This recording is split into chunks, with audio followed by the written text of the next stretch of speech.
Welcome to the debate. When a commercial ship goes down in open water, investigators, they immediately look for the digital breadcrumbs. I mean, the GPS data, the radio transmissions, the distress signals. The empirical evidence, essentially. Exactly. Hard data is supposed to act as an anchor, holding the truth steady when human memory inevitably drifts. It's objective, it doesn't panic, and, well, it doesn't lie. Right, but today we're looking at a case where those digital breadcrumbs haven't really provided an anchor. Instead, they've created a localized storm of confusion. We are examining the tragic death of 18-year-old Nolan Wells, whose body was discovered on the shoreline of Horn Island, Mississippi, on July 6, 2026. This was 2 days after he attended a massive 4th of July boating gathering. And it's a case that has captured national attention, generating this intense, often overwhelming public response. And that's largely because the timeline relies on fragmented, seemingly contradictory data points. Yeah, we're looking at the friction between the empirical data and the human element here. I argue that the profound anomalies in the boat's GPS timeline, combined with the bizarre nature of the Sea Tau distress call and the highly irregular missing physical evidence, well, they strongly suggest a coordinated cover-up. And I argue that these inconsistencies are actually the textbook definition of a chaotic emergency in a crowded, high-stress environment. Leaping to a grand conspiracy really ignores the simpler, harsher reality of an accidental drowning. So, to understand why the official narrative fundamentally clashes with the hard data, we really have to look at the Mississippi Department of Marine Resources, or the MDMR. The official marine investigators. Right. Their report states that the GPS on the 22-foot Triton vessel showed it was completely stationary at Horn Island from 11:15 a.m. to 4:31 p.m. The telemetry shows it did not move an inch during that window. But we know a distress call was made. Exactly. A Sea Tau distress call was placed from that exact boat at 4 p.m., claiming the vessel was sinking in 31 feet of water in the open sound. Wow. Yeah. When you have physical timelines that defy the basic laws of physics, combined with missing forensic anatomy in the autopsy, and an aggressively uncooperative stance regarding Nolan's phone, it points beyond mere panic. It points to active concealment. I understand why those data points look highly suspicious when you isolate them in a vacuum, but we have to establish the environmental and psychological context of that day. Okay, let's hear it. Horn Island on the 4th of July was absolutely flooded with hundreds, maybe thousands of people. The heat index was 105 degrees. You have heavily intoxicated teenagers experiencing a mechanical failure, which was likely a bilge pump giving out. Right. Under that level of cognitive load and thermal stress, people are going to make erratic decisions and offer contradictory statements. Plus, the independent autopsy found no bone fractures, no deep tissue trauma, and no definitive signs of assault. Jumping to a grand conspiracy, one that's already spawned wild internet rumors, ignores the chaotic reality of rip currents in maritime accidents. But look, incompetence doesn't explain a GPS unit contradicting a distress call in real time. The MDMR report is incredibly specific about this. Sure, the 4:31 p.m. departure time. Yes. It states the vessel departs the west tip of Horn Island northbound at 4:31 p.m. But that sea tow call, placed 30 minutes earlier, tells a completely different story. Right, the caller, Wyatt. Wyatt tells the dispatcher, Vicky, that they are sinking. She specifically asks, "Are you aground?" And he says, "No, we're not aground, we're in 31 feet of water." I mean, if they are anchored at the island, why invent a depth of 31 feet? Well, you have to look at the mechanics of a boating emergency, particularly in the shallow waters off a barrier island. If you're anchored near a sandbar and your bilge pump stops working, the boat can begin taking on water rapidly. Taking on water, sure, but 31 feet. To a group of teenagers who don't understand marine engineering, a boat filling with water while anchored feels exactly like sinking in open water. They were likely guessing the depth out of sheer panic, just throwing out a number. I see why you think that, but let me give you a different perspective. If you are genuinely sinking in open water, your instinct is to beg for immediate rescue, not to hesitate. Hesitate how? In this call, Wyatt hesitates to answer basic questions. The dispatcher asks how many adults are on board, and there is this massive pause, mumbling in the background, before he finally says no one is over 21. Which is a huge red flag for teenagers. But more alarmingly, the dispatcher asks if they want her to contact the Coast Guard, and they explicitly decline Coast Guard assistance. If water is rushing over your deck, why turn away the ultimate maritime rescue authority? I come at it from a different way. You're reading criminal intent into what is almost certainly the cognitive degradation of intoxicated youth under stress. They declined the Coast Guard because they knew they were underage. So they prioritized avoiding a citation over their lives? They had been drinking heavily in the sun all day, and they didn't want to face law enforcement. They wanted a commercial private tow to quietly solve their problem without catching a citation. That's a huge gamble. And let's remember, that sea tow call was eventually canceled by a grandfather, Jerry, who was contacted to help manage the situation. That aligns perfectly with teenagers trying to fix a mechanical issue themselves before getting in serious trouble with authorities. That is an interesting point, though I would frame it differently. The grandfather's involvement actually introduces another layer of obfuscation. He is listed as an involved entity in the MDMR report.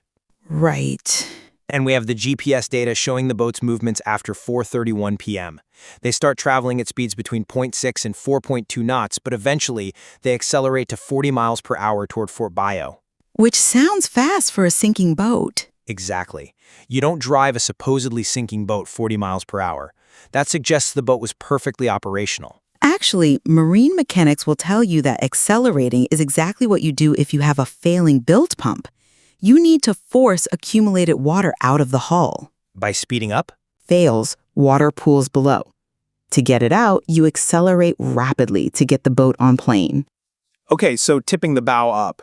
Right. It lifts the bow, and gravity forces the accumulated water out through those scuppers. That explains the 40-mile-per-hour speed entirely. The logistical narrative that they were faking a sinking just doesn't hold up. Why not? If you have just committed a terrible crime, the absolute last thing you do is call a recorded dispatch line, give them your exact coordinates, and wait around for a commercial tow vessel to arrive. Perhaps the call wasn't meant to bring a tow vessel at all. If you place a call at 4 p.m., establishing that you are in distress and Nolan is supposedly not with you, it creates a paper trail. An alibi, you mean? Yes, it builds an alibi. And this is critical because their alibi is already contradicted by their own friends. They claim they left Nolan on the island because he refused to get on the boat. Saying he's with Katie, right? Exactly, cradling a girl named Katie and saying he had another ride.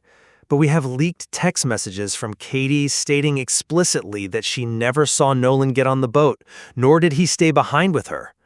Her story completely shatters their timeline. But we are relying on internet sleuths leaking unverified text messages to build a murder case, which is incredibly dangerous. They are part of the broader context, though. Even so, if we want to talk about eyewitnesses, let's look at Javon, a friend who was actually on the island. He testified that he saw Nolan around 3 or 4 p.m. having a great time, completely fine. But there were altercations that day. Sure. But the idea that a group of teenagers executed a coordinated murder and cover-up in broad daylight, surrounded by hundreds of boats, defies basic logic. Someone would have seen a physical altercation involving Nolan. Someone did see an altercation earlier in the day. Trayson Bugnett, another friend, admitted to getting into a fight and being forced back onto a boat by his uncle. But that wasn't Nolan. No, but the environment was highly volatile. And we have the audio of the sea tow call itself. It's not just the hesitation, it's what's happening beneath Wyatt's voice. You're talking about the enhanced audio. Yes. Audio engineer Janetta Brantley conducted an enhancement using subtractive EQ, which literally means surgically lowering the loud, dominating frequencies of the engine and the wind. Right, to isolate the background noise? To reveal the quiet human voices hidden underneath. In that isolated audio, you can distinctly hear hushed whispers saying things like, "Jump in and pull the plug, Bart," and even more distressing statements regarding Nolan's state. I'm sorry, but I just don't buy that. Let me tell you why. When you aggressively manipulate compressed digital audio, you inevitably introduce digital artifacts. You're talking about pareidolia. Exactly, pareidolia. It's a psychological phenomenon where the human brain desperately seeks patterns in random stimuli. It's why we see faces in clouds. Or hear voices in static. Yes. When internet sleuths put subtitles over cell phone static recorded on open water and compressed through a dispatch system, the brain hears the specific words it has been primed to expect. Brantley's enhancements are scientifically unreliable in a forensic setting. I'll admit the pareidolia argument gives me pause. The brain absolutely wants to hear patterns in static, and the internet echo chamber amplifies that. It really does. But if we put the audio enhancements aside, we still have the physical body, and that evidence isn't subject to pareidolia. This brings us to the most concerning empirical data of all, the medical science. Dr. Roger Mitchell's review. Right, a highly respected independent forensic pathologist. He ruled the cause and manner of death as undetermined, but what he found, or rather what he didn't find, is alarming. The soft tissue discoloration? He noted a specific red soft tissue discoloration on the back of Nolan's head in the occipital region. He also explicitly noted there were no skull fractures and no deep tissue trauma.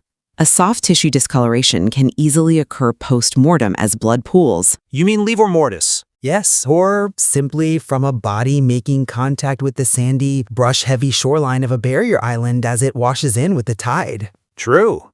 But the discoloration isn't the primary issue. The missing anatomy is.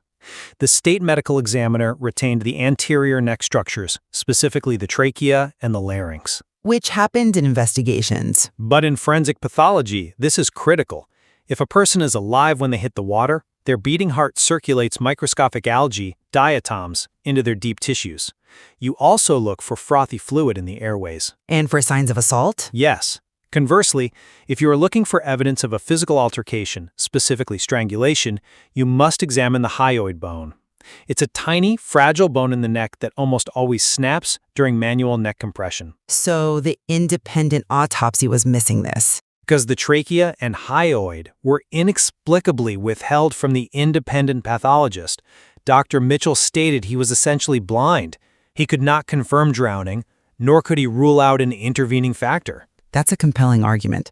But have you considered that the retention of organs by a state medical examiner is standard operating procedure in an ongoing, undetermined death investigation? Retaining the entire airway? The state retains them to conduct their own microscopic tissue analysis.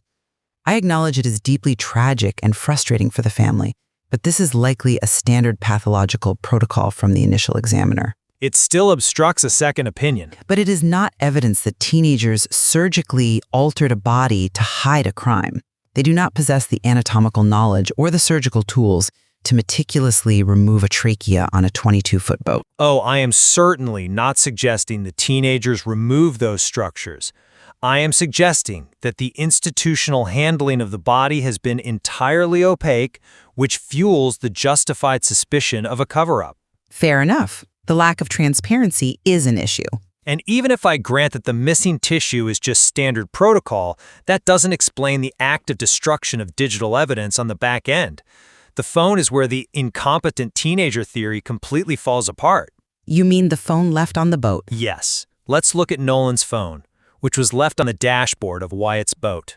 Leaving a phone on a boat while swimming at a sandbar is completely standard behavior. Water and electronics don't mix. Yes, but when the family finally recovered the phone, they found a deeply suspicious lack of activity. The Snapchat history was completely blank for July 4th. Blank as in wiped? Yes, wiped. A teenager at a massive holiday party doesn't go an entire day without posting, sending, or saving a single digital interaction. Relying on the friend's story without the Snapchat data is like auditing a company by only looking at the receipts they chose not to shred. Or, it was a 105-degree day, the phone was sitting in direct sunlight on a dark boat dashboard, it overheated, and the battery died early in the afternoon. Before he used it at all? Perhaps. He simply didn't use it much because he was actively in the water socializing. I'm not convinced by that line of reasoning, because the subsequent legal battle over the phone suggests there is something highly valuable on it. The DA's actions. Right. On July 15th, all parties, including the family, civil rights attorney Ben Crump, and the local prosecutors, agreed to a joint forensic examination of the device to ensure total transparency. But the agreement changed. Jackson County District Attorney Angel Myers Mickelrath abruptly broke that agreement. She sent a letter giving the family a 48-hour deadline to surrender the phone exclusively to her office. Why break a joint agreement to aggressively seize the digital evidence? To maintain chain of custody. Or because the state wants to tightly control the narrative of what is extracted? The district attorney's strict deadline isn't evidence of a cover-up. It is standard legal procedure to maintain an unassailable chain of custody. But excluding the family's experts? If the state is running an official investigation, they absolutely cannot rely on a private family-funded forensic team to handle primary digital evidence. If that evidence is going to be admissible in a grand jury, the state has to extract it using their own software. The Celebrate software? Yes. Celebrate is the gold standard forensic tool law enforcement uses. You're viewing procedural rigidity as a malicious attempt to halt the NAACP-backed investigation, when it is actually just a state ensuring a defense attorney can't claim evidence tampering later. Procedural rigidity is one thing. Refusing to share basic findings with a grieving mother is another. And if we look at how the friends handled the communication timeline, it gets even darker. You're referring to the Coast Guard call. They claim they called the Coast Guard at 11:00 p.m. to report Nolan missing. That is 7 hours after the MDMR report says they left Horn Island at 4:31 p.m. 7 hours is a long time, yes. If you leave your friend on an island and you know he has no phone and no keys, why do you wait until almost midnight to report him missing? The delay is precisely what makes that 4 p.m. CTOW call so critical. How so? If something happened at 4 p.m., they needed those 7 hours to figure out what to do, to stage the boat, and to get their stories straight. Or we look at the reality of how teenagers behave. They were exhausted, severely sunburned, and intoxicated. So they just forgot about him? They assumed their friend caught a ride with one of the hundreds of other people from their specific community who were on the island that day, and they went home and went to sleep. When they woke up, the alcohol wore off, panic set in, and they made calls. But the Coast Guard initially denied the call. Yes, we have to acknowledge the initial misinformation there. Initially, the Coast Guard denied receiving a call from the friends. Later, they had to issue a public correction, admitting that a friend did contact them at 11 p.m. on July 4th. Which is a huge flaw in the record. It proves that the friends were telling the truth about seeking help and that the official government logs were the ones that were flawed. But that flaw in the government log is exactly why we can't just trust the official narrative blindly. We have to pull back and look at the totality of the circumstances here. The big picture. The sheer volume of contradictions here is staggering. We have a GPS unit proving the boat was completely stationary during a frantic distress call where they claimed to be in 31 feet of water, which we discussed regarding the bilge pump. We have a mysterious cancellation of that distress call by an adult grandfather. We have missing anatomical structures that specifically prevent a pathologist from scientifically confirming a drowning or ruling out strangulation. Standard protocol, but go on. And we have an erased digital footprint on a phone that the district attorney fought tooth and nail to keep away from an independent forensic examination. Taken together, this requires an explanation far more robust than just teenage panic. While I admit the timeline is undeniably fragmented, I maintain that it mirrors the chaos of an accidental tragedy. Intoxicated teenagers make terrible witnesses. They panic, they lie to cover up underage drinking, and they make highly illogical choices. I don't disagree there. But bad choices do not equate to murder. Without definitive forensic proof of foul play, without a fractured skull, defensive wounds, or credible motive, we have to look at the environment. The rip currents off Horn Island are notoriously dangerous. That doesn't explain the missing data. It is the simplest, most scientifically sound explanation for the drowning. Projecting a massive cover-up onto these events based on a misunderstanding of boating mechanics and standard forensic protocols risks destroying multiple lives over what is almost certainly a devastating accident. What this case truly represents is a modern true crime phenomenon.